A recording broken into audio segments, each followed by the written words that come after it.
how else has this book and your work together changed your approach towards listening? I mean, I've been a better listener, I think. There are people in my life, when I divulged that I was writing a book on listening, laughed in my face. They were like, "You? Listening, not speaking?" Because I'm a big talker.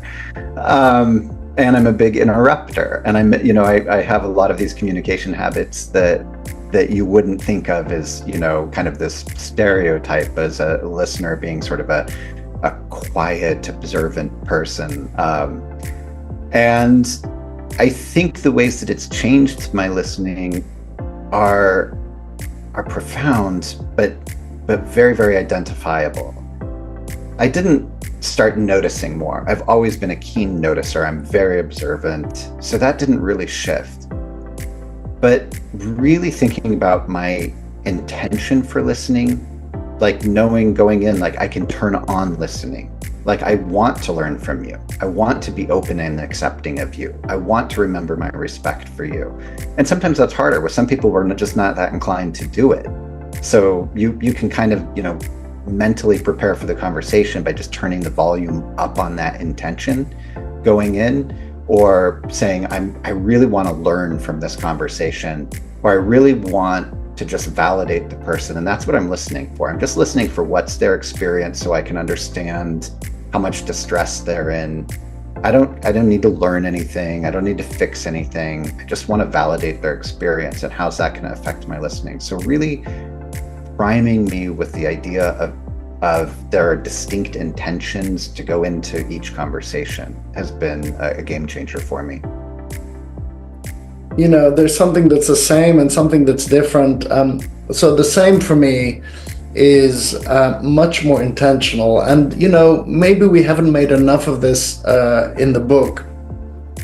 And it's something probably Robert and I are still learning about, but it's the dialing up and down. And that's something that I'm definitely doing. I'm thinking, in this case, I really need to dial it up because there's one of those little barriers of, I don't have time for this, or I know this already, so I really have to dial up my attention, etc. So that's similar to Robert, that I'm much more intentional. And I do think in this next interaction, what's my intention? What's the thing that I really would like? And in some cases, what I'm really hoping for is that I can listen in a way that builds a relationship between myself and this other person. In other cases, I'm listening because I just need the information. And for that, it's a different type of listening. So much more intentional. But the thing that's different for me is, I think I was on the other extreme to Robert of, when I was listening, I didn't say anything. My mother was Japanese, and one of the things she taught me growing up was, you never interrupt. It's in Japanese culture, interrupting is seen as something that you want to avoid. So it was really deeply ingrained that when I'm listening, I don't interrupt. However, in radical listening, we propose that we should be interjecting. And that's something I'm doing much more. And that's whether that's in my coaching practice or even when I'm listening to friends.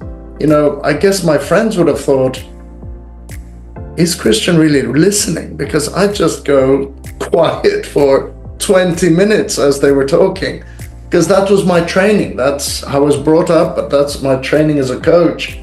And so now I'll jump in more and say things like, oh, really? Wow. Or jump in with a question. Whereas before, Robert, I would have never done that. Even if I were curious, I'd think, no, I'm going to wait till they finish their whole thing. But the problem, Brittany, was sometimes by the time they'd finished their whole thing, it was kind of weird that I said, oh, remember 10 minutes ago you mentioned this word. It seems like I wasn't with them almost. So I think my listening is better as a result also.